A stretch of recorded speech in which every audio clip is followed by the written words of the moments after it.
guys, it's Josephine Olivia Gross here. Today's children's book reading is Not Norman, a Goldfish Story by Kelly Bennett and illustrated by Noah Jones.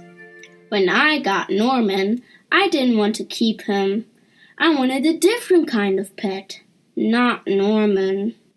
I wanted a pet who could run and catch, or one who could climb trees and chase strings, a soft, furry pet to sleep on my bed at night.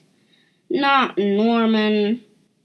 All Norman does is swim around and around, and around and around, and around and around and around and around.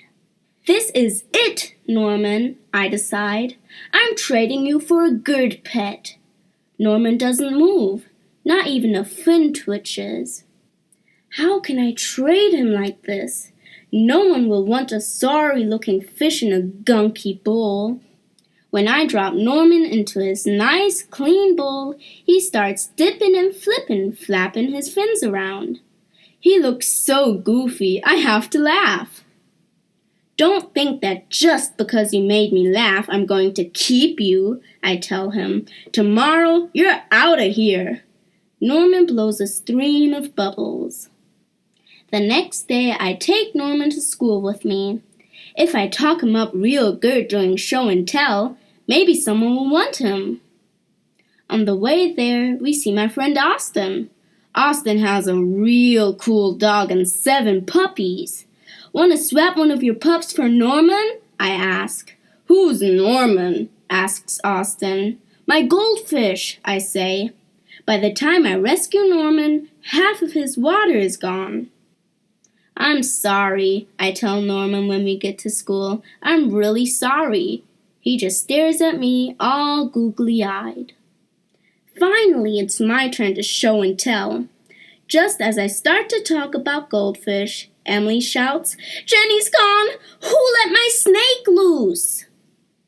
Does anyone hear the story of how I got Norman? Does anyone even ask to hold his bowl? Nope. They're all jumping and screaming and chasing the snake. Not Norman. He's looking right at me. Thanks for listening, I tell him. That afternoon, we go to my music lesson. As soon as it's over, I'm taking Norman back to the pet store. I take out my tuba and begin to play. Bum, bum, bum, ba, ba, ba, ba, boo, boo, boo, bee. I glance over at Norman. He's swaying back and forth. Gloop, gloop, gloop, he mouths. Look, Norman's singing, I say. Pay attention, snaps Maestro, and try to play the proper notes. Maestro makes me stay for extra practice. By the time my lesson is over, it's too late to go to the pet store. Don't think that just because you like my music, I'm going to keep you, I tell Norman. He glugs. That night, I'm sound asleep when... Screech, screech. What's that noise? Scratch, scratch, scratch. Yikes! There's something at the window. Then out of the corner of my eye, I spot Norman. He isn't scared.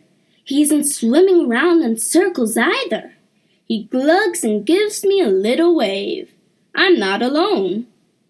Together, Norman and I slide open the curtains. It was just a broken tree branch. Thanks for watching out for me, Norman. On Saturday, I take Norman to the pet store, just like I said I would. I look at the cats and dogs and snakes and birds. I look at the hamsters and mice and lizards, too. They all look like good pets, but they are not Norman. When I got Norman, I wasn't sure I wanted to keep him, but now, even if I could pick any pet in the whole world, I wouldn't trade him. Not Norman. The end. Thank you for listening, and next Tuesday I will be reading a book called Lola at the Library by Anna McQuinn and illustrated by Rosalind Beardshaw. Have a great day and see you next week.